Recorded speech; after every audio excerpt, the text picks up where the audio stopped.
Bosenga passeport T. Parce que c'est le président qui donne. Baïwenge pour l'instant, baza éligible été. Mais ça dépend de la discrétion du président de la République. Baza éligible été. Tu as déjà vu quelqu'un quitter la TV? Mais ça, on a facile, maman, et conférence de presse, à Bengsi Batou, à Saliba Polo, à comment mettre ça match. Comprendre? On a une antenne A, RTGA, nie.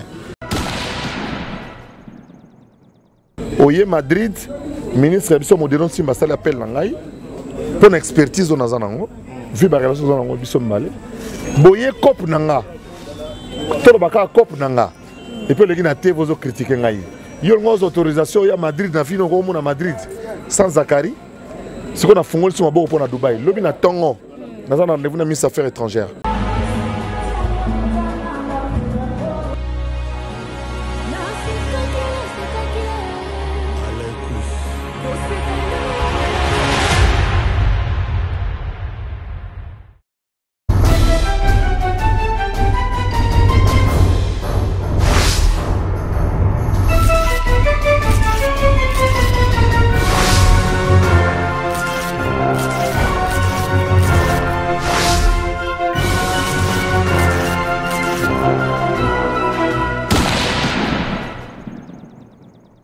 Voilà, mesdames et messieurs, Awatoza précisément na Lingala Facile avec l'honorable Zakari Bababaswe, 14 ans Lélo. Ce n'est pas une mince affaire, Toza Nae Awa. Tout à l'heure, on va vous proposer les images. Vous allez voir les déroulements de la cérémonie. Toza avec l'honorable Zakari Bababaswe. Bonsoir, honorable. Bonsoir, Cléboa. Bonsoir, Bandegoni Stouba Nabiso. Qui ça bien, Toza Nakisasa. Attention. Il y a de Congolais là-bas. J'ai parlé avec le ministre des Affaires étrangères. Nous sommes en train de mutualiser avec certains États qui ont plus de moyens que nous. Notamment les Ghanéens, c'est préparé qu'avant. Mais il y a un Ghana, tout le monde a un plus compliqué. Un certain nombre d'enfants. Pour les Ghanéens, Zongi. Les Bazonga maman sur Kinshasa à la demande de beaucoup de parents. Et si j'étais parent, j'aurais souhaité la même chose. Donc, mais biso en Congo, il y a des matatalo. Mikoloya Sima, tu as traversé un moment difficile. Sans un bon bomba. Maman a présenté Taba, Taba et Taba, tu as des Tabana, Mituna Bakingo. C'est Tolia. Tu as Tabana 50 Mimbanda, Oyo, Action Zakoto, au moins 5 pour 600 morts. Voilà. Honorable, en 14 ans, quelles sont les difficultés que vous avez rencontrées dans le travail? Parce que 14 ans, ce n'est pas une mince affaire. 14 ans en RDC, je n'ai rencontré que la mauvaise foi. C'est le seul obstacle. Mais qu'est-ce que vous a poussé à continuer jusqu'à nos jours? Parce que la mauvaise foi ne peut pas dépasser la bonne foi. La haine ne peut pas dépasser l'amour. L'amour a toujours vaincu. Et voilà pourquoi nous avons continué ce journal qui a commencé timidement. Suite à une étude de société, moi je suis à la base... je suis 3 fois bac plus 5 par exemple pour les gens qui ne le savent pas, mais sur base de ma formation d'historien de mentalité, j'avais compris qu'il fallait communiquer en lingala. Et j'ai démarré avec des amis comme FBT, FBT qui est une agence qui est partout dans le monde. D'ailleurs je m'adresse d'ailleurs à ceux qui nous regardent, ceux qui sont aux États-Unis, aux Nigeria, aux France, aux Dubaï, aux Istanbul, aux Afrique du Sud, aux Chine. Aux Lagos, na Nigeria, na Tangagango déjà. To na Kinshasa. Na Kinshasa, ça na Kinshasa, Lubumbashi, Kolwezi. Et que vous avez un transfert de fonds à Mounene. Il y a un opérateur agréé, c'est FBT. On a 100 000, il faut que nous ayons un conteneur à Istanbul. Mon FBT va servir. Voilà. Donc, on a master aidé trop. Notamment des dédouanement de matériel, il y a la facile. On a été avant, et puis c'est un gars qui aide beaucoup les Congolais qui participent à la réponse à mon message du président de la République. Honorable donc, on a une mauvaise foi à Batou. Mais on a l'équipe trop. Surtout au Moni, Nambo Karabiso, na kutana na mutema be ya liboso, bato basale journalisme pur, do bana ya ifasik. Bana ya ifasik contre bana ya ifasik te. Lokola nga naza mona ya ifasik te. Mais na lobaka français qui toko kolega bana ya ifasik ebele. Bana ya ifasik bangonde bakota ki na o etali haute autorité des médias. bazaki ko flouer biso bana o toza bana efasik. Or soko tali bana o batangi na efasik te nde baza ba propriétaire ba chaîne de télévision les Rwanda. Bato batanga na efasik à part Kibambi Chitwa na vieux ngai anadoa ngongo luwo nde baaki na ba télévision o tu batikali Jean-Pierre Bemba Pius Mwabilu Antenne A Raga et Salama na bano batanga na efasik te ba Horizon 33 et tout ça donc bano batanga na efasik bazaki na moi on dirait contre molema na bato batanga na efasik te alors le quoi on bazaki na kata ba organisation ba nyokolanga sérieusement heureusement que nzamba la raté le lomo qui évolué na pila bango surtout na pila bango na tribunal parce que bazako lo bakelinga la face za journal T parce que ils ont enseigné bon côté na efasik lelo na moni ba na efasik ba licencié en journalisme ba comme ko loba buzo ba kutu kolekana Zakari o bozako pekisa donc à quoi ça sert finalement il y a ko bloquer mutu o na vision ya nzambe ya kosal samboka lelo ndenge mona idéologie wana ezo continuer ça la ronde bana efasik basali 5 ans ba comme ko lingala ya mukuse ya tala lelo mama onyo ça batang ça on a efasik te ça c'est Zakari Bababaso lié à la mentalité à la culture congolaise baso ça mutaleki na mayele te comprendre pas muta sala efasik atanga wapi ko muta sala efasik nanga toza idéologie moko ya on a bouliste azakana zolozina idéologie eza zolozina oyo lembi ekomi na mokili mobimba ngana muta zolozina yango wana muto asala faculté ya communication atanga communication te netinga donc muto asala communication azala ko Zakari Bababaso moko boye po na sala eza faculté ya communication tala lelo ba internet bani c'est du zakarisme bolinga te c'est la mauvaise foi c'est du zakarisme na mikumisinga moko poso na kumisite muta mikumisa zate mais lelo bana efasik ebele ba comprendre que non vie wana a danger bazao ebele rédacteur en chef na biso licencié en communication à Unikin ba licencié en communication boleka boy oh Bagazul licencié en communication. Toi tu es gradué en communication. En journalisme. En journalisme. Les cabouilles. Licencié en communication, tu allé à Bagazazali, Nazali, Olivier Le Lazare. Allez, les licenciés en communication, venez ici. Olivier Le Lazare. Olivier Le Lazare, il est où? Ce soir. Il est parti. Lui, licencié en communication. Voilà. Licencié en communication. Licencié en journalisme. Il y a Unikin. Unikin, Ifasik, Ipen. Voilà. Sikoyo mutabo ebo bundisanga ndeni wapi Gogo Yongolo Gogo Yongolo licencié en journalisme à l'Ifasik. Voilà. Ici je reçois des stagiaires na besoin na Direct TV bana basa la gestion viennent en stage chez moi parce que la seule façon de que la musala c'est ici zalaka makasi na transport na aller retour danger quand sokota na ba feti boye au le tabac ko senga biso plus te mais yeko la musala to boy pe vas ba o journaliste o stagiaire professionnel azala raté ndé tout le monde voilà le directeur des informations. Je travaille avec son père parce que généralement il y a beaucoup de gens avec qui je travaille leur papa ici. C'est le fils de directeur Yongolo qui passe sur Top Congo pour les émissions Boko Mindu Labako. Il est journaliste, il est directeur commercial. Son fils est licencié en journalisme. Il est ici à Lingala Facile. Donc on ne pouvait pas bloquer quelqu'un. Les Jimmy Mukendi, les Thierry Landou étaient des licenciés en journalisme. Donc on ne pouvait pas bloquer quelqu'un comme moi au motif que j'avais innové sur des chemins que tous ces villageois-là n'avaient jamais vus. Okay. Tous ces gens qui ne lisaient pas en fait. Aujourd'hui, vous êtes satisfait du résultat? Je suis très satisfait du résultat quand je vois aujourd'hui, dans la rue, la manière de parler, la manière de rendre le journal. C'est la manière conçue et imaginée par Zakari Bababaso. Donc 14 ans après, je suis content. L'année prochaine, je donnerai des prix. A pu améliorer la situation financière de vos travailleurs? Écoutez, les gens quittent la RTNC, ils ne font jamais d'émission à la télé. Tu as déjà vu quelqu'un quitter la RTNC à la TV? Mais ça, c'est facile, maman, et conférence de presse, à Bengsi Batou, à Saliba Polo, à comment mettre ça match. Comprendre? Moutalon antenne A, RTGA, nie. Mais ça, c'est facile. Et comme il réunion. Il y a un coup de Paul Fiki pour le Bangay, FBT le Bangay, Tikaba Nawana. tout s'occuper de ma transfert de fonds. Mais les lobes limbi ça bango baleka na makolo na. Na limbi ça nga bangoti. C'est pas sengi bazongo ko yamba bango. Oh, oazo film.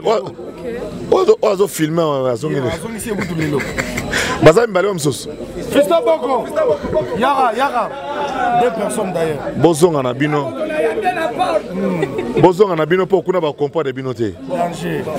Mais boza toujours kuna baye kuna ba kansile tinga na koma na mbongo mbamo na miracle te. J'ai bossé comme un malade. Boye mbala mongo posa mbongo posa kosomba ndako posa ngana ebe ko bima peu plus tard akemi mabe na musalo. Donc professeur Matumwe na sali livre pour na biso. Donc na sina fungola maboko na pesi mbote na mingi na Jimmy Mukendi pour na courage na ye. Ayaki alobino vie talaka à l'écoute on a cri dans la guerre pour bango bat na formal ko la Jimmy Mukendi Thierry na nuna David Sala bazate parce que na mana uta poto na yaka kina na master te bazaki ba master nanga na mana la mungana bango na sorana bango ti na la kana bango 23 ans na kena tiki mdom touché et puis na yako ba opération somba epave na payer au moteur opération somba epave na solo moteur opération somba tamaki ko venanga tamaki na kata lubwa kwa yebi opération luka epave na sombelo moteur to bandaka bongo Jimmy a payé epave na payer moteur Thierry là nous a payé epave na payé à golf na payé moteur abano kumamba mongo akenda ko tout abato na mabata ngana utanda kuna 1h du matin na ke mama ye mokotika bato hôpital et puis na prena bango en charge botuna ye à tout abato maman na boa David Sala ko tukolobaté mais David Sala waka mwana olobande trop mais na bisa ko peut améliorer ndé muké lo ko tika na yo ka français. Est-ce qu'il y a un faut améliorer pour qu'on complet? Pour David, Thierry, Jimmy, français a déjà amélioré, bah qu'on le devant Mundele. Yo français ça l'effort. Pour Linga le baron pour le baron français. On a David Sala. Amélioré qu'en anglais, amélioré qu'en français. À comment complet? Pour si quoi yo, aza moins incomplet pour ti les lots français les ans moi. Il y a le maison, il y a la papa, bani mani. Il y a encore des tigres. Voilà, honorable mais une dernière question. Votre réaction par rapport à ma passeport diplomatique. Pendant Ernabimi n'a pas de choses au Belapé Marambouana. N'a pas les cabotés sans que n'a tout n'a. Vous pouvez quand même croire que le président de la République a sur un bateau à Lingui. Par un bateau à Lingui, beaucoup de Marama sur la Penanga. Beaucoup de Marama sur la Penanga sont dans Asoananga, so bébé on te boy bango. Le coup là, na mutu nanga na calcul le passeport diplomatique na dans le bagango kala. Depuis 2019 qu'il faut un passeport diplomatique. Premier ministre Nabiso Sama Lukonde à Sama Lukonde à l'obaki makambuya. Obiki mikono ezate eza. Sama Lukonde na azana axe 342. À l'Oba qui n'a parlement que à côté ça va passeport diplomatique, n'a pas artiste, n'a pas n'a pas sportif, n'a pas scientifique les plus performants pour représenter Mboka Libanda. Mais si le premier ministre ça m'a le connu dans la salle en haut. Jour où Badadjou Bayagi n'a parlé, peut-être détail boyeba que par mois na, bah comment qui a fait batunyo surtout. Bah Gims va comment il bosso nandaku. Président qui bah Gims na Dadjou bazan nandaku. Asabone, un bangoti. Tata yoki ki bana ba biatisa ça a succès bazan. Mi bango maman appelle son passeport na. Mazo qui on lundi le jour et landaki. Et puis le président nous a annoncé que on peut ça confirme mercredi. Mais na kamera pourquoi confier wele que nous n'avons pas agent. Pour mon président Mbaki pour confier un passeport n'est pas présent mon. Mais wele que nous n'avons pas employé. Na compagnie on a bien été avec au kuta na expliquer vieux wele on point ni pour il fallait président payer ça. Ba compagnie on a huissier. Secrétaire général. Et ça l'est bien été foutu on a agent. Na fonctionnaire. Il faut qu'on a beaucoup président quoi baninga. Au président ba benga yo. Est-ce que yo que wela pour attends on peut ba yambi après. Na on tourne pas sur les ans. Ninga to zaboye. Fali Poupa. Inos B. Fabregas. Héritier Watanabe. Mombi. Jupiter. Sont des artistes basali potentiellement Bosenga passeport T. Parce que c'est le président qui donne à qui il veut. Même si vous remplissez les conditions. Ne commettez pas l'erreur de demander des passeports diplomatiques au président. Demandez plutôt des médailles de mérite. Notre la génération d'Abisso, nous avons 2 professeurs à chant. Modogo, Alphonse Balos, Namanda Chante. Bon, on a droit au Senga, médaille à mérite, grand cordon. Jano Bomenga, à Rosoir, pour avoir vécu dans l'âge de la musique, 60 ans, 70 ans en scène. Il y a Rosoir, grand cordon. On a une médaille à mérite. Et on peut ça la chancellerie. Mais passeport diplomatique, ils ont payé ça à artiste, peintre, sculpteur, musicien, ou betaka libanda devant Bapaya. Yo betaka libanda na Paris devant Bisso. C'est le hôtel. Au Zoate. Kochako to monte mate.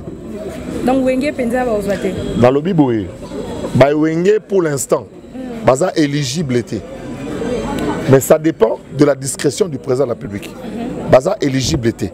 Ça ne veut pas dire que Bazo mérité que Bazo le grand cordon, il y a ordre national, il y a bien mérite dans le domaine des arts et de la culture. Voilà, merci. Voilà ce sali comme on s'en cop. Voilà, honorable festivité à Lingala Facile et Soukaka à toi et continuer. Dimanche, tu vas tabalé. Les journalistes, surtout, ils se reconnaître que non, en tout cas, ils sont comme moi, Boïza Zakari. En tout cas, Boya. Nao Bokenda, Kenda. Bamusu sera longue, Zakara Zanakisi. On Zakara Laxanga Zelanganga. Namo Tatana Laxanga Denzela. Nga. Papa Abotinga Laxanga Denzela. Nzela ya classe, Nanzela église. Ba Nangamo Laxanga Nzela ya classe na église. Ce que Yomo na batu. Na ebi Sarabango awa. Boyaki awate po boya olia ngai ni ponga na lia bino boya akokota na idéologie po to gagner ba vie na biso ya wana grève kozalaka jamais na Lingala Facile po Lingala Facile za idéologie mututu azoya wa ngonginda bato bazawa soko za na mbongo te na Lingala Facile kindoki na yomo se plaindre na Lingala Facile soko ye na mbongo parti ba pesio mbala moko za kuti ya discussion te ba yebine to yoka nawa. Donc, si vous avez Lingala Facile, vous avez dit songa shebino kendo tuna mutungaite. Donc, awa na fungola nzela. Moi na moi sur la grâce d'Issasi. Ayaka osa test na bi yeyote. Bayaka na ba joli, bayaka ni. Bayaka na ba la joie. Na ba Jérémy Yoka. Na ba Jérémy Yoka bayaka ba tebele. Voilà. Na lobi na yeyote. Na bi na yeyote. Alobi na meka. Lelo yo. Na mon écoute à chez Gabi. Chez Gabi plaît à moins cher à 80. Le so que chez Gabi, soza yomoro, zana 100. So vous avez balé, zana va 150, tu vas 200. Na mon écoute chez Gabi et ta ba grâce. A comme il peut correspondre à Mouyège. Ah ils a faux perso. Oye na marché vieux. Na sololina IGF. Alors bien on peut sabiso to accompagner IGF. Alors on peut sabiso $1000. Ah oui, très clair. Petit Kende, $1000, on a 400 €, 600 à la caisse. Ah oui, la rabongo. Viens, on a $10 000. On a 10 000. Wapian, Yango. Lukaka, combien? On a eu 6 000. Soma 6 000, il y en a 4 000. Ah oui, la rabongo. Pour mon salaire, il y a des parents qui foutent dans la classe. Pour moi, on a un bonga. Ah oui, jamais. Que Zach Lebona, d'abord, on a un batouin. Natanga mi komba vient na nganabi yo ko ne pas pius mo bilu yo lembongo pe vanu yi to kepa Michel la dilu etant azalaka ozimbo on a keso kaboli déjà ou bien so o kende lelo yo o kende lelo na télévision lokola télévision natanga batu yo ozimbo pas client ou tina mo na sona so mi kaboli na nzela hein ozi pas non ben ah ouais salamaka nzela ah nazimbo Lingala Facile nzela o milongoleli ayo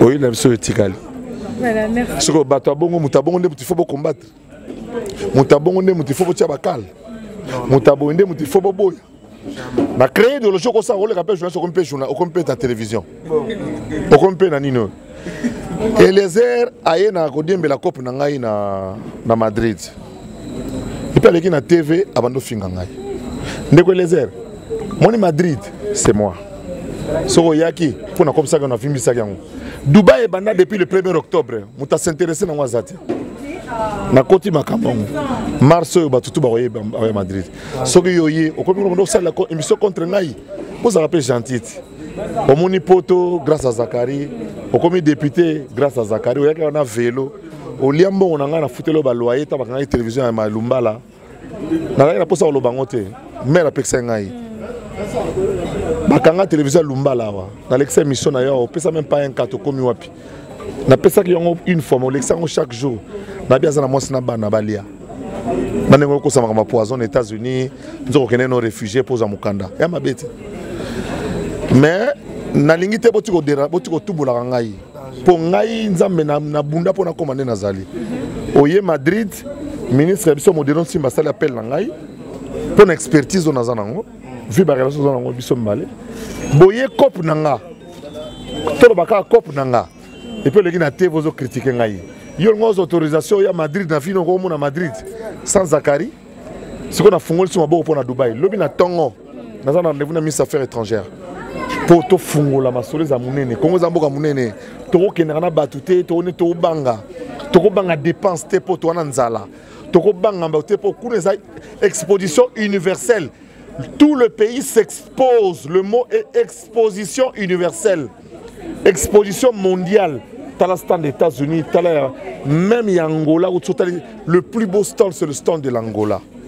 Nous avons notre stand qui est dans le domaine de l'opportunité. Il y a moyen que le Congo soit valablement représenté. Voilà pourquoi on fait une réunion demain. Pour que des bateaux belé, à 1000 personnes au Dubaï. Bambo so ba 2000 ba 4000 bongo biso esani so ba ministre ba kenata 12 ba ya bambo na ligemo roya ezaponi monga mboke ba na so na ministre na vie Christophe Langa Lutundula bo fungola maboko funga mitema tokende so musicien oyambite ngako mona Zakari ba baso na salama déjà donc na robengo pona bonela ni libanga voilà merci libanga na est-ce que okoma voilà merci voilà na biso la vérité musu le loboli misanga ina kana na lobangote. Mais na 5 na bato boti ko déranger ngai na vie na ngai na koma ja koko ano 58 hein na ja koko déjà makambo ke na bien ko ya likambo nga na bandité et puis ko neto bano critiquer ngai pour les airs so ngate na comme Espagne te na comme Espagne te so ngate na comme député te mais muto ba mona ka ngai. Même peut-être Daniel Safou. Donc Daniel Safou a 160 000 $. Il fallait Moïse Katumbi à Kagé en prison. Donc Daniel Safou a s'attaqué à Fati pour 160 000 $. Oyo, ngai na zoa na journée moko, soki na hypothèque ndako moko. Donc na zoa na monga ki journaliste. Donc Daniel Safou pour abika. Pas comme Abilobé, il a commis un candidat, tout ça. Donc, les Français ont beaucoup pour ça, mais pour un candidat Moïse Katumbi. Yo Moïse Katumbi est allé à Sarayo. Yo Moïse Katumbi est à côté de l'hôpital. A foutu 160 000 $. On a un dossier dans Tongo, on a après-midi dans la banque. Vous comprenez? L'école a 160 000 $, député national. On a Dialé, Bilobé là. Nous allons mobiliser la population. À la meeting, na talent. On a 65 000 personnes dans le stade. Stade à Fungoli. Alors, donc, Daniel Safou, on a un petit mot, dans les sabango, on a foutu dans le palais, dans les airs. Bon, le caractère n'a rappelé la vie, on a vu pour on a reçu le côté mon avis, on a vu une sala. Pour ceux qui n'ont pas été là, c'était un balai belé. Merci Honorable. Nandego Basile pe mais hier ils ont gagné moi malamu. Yé pe bane bakena wese mbale belé pour nanga. Merci beaucoup.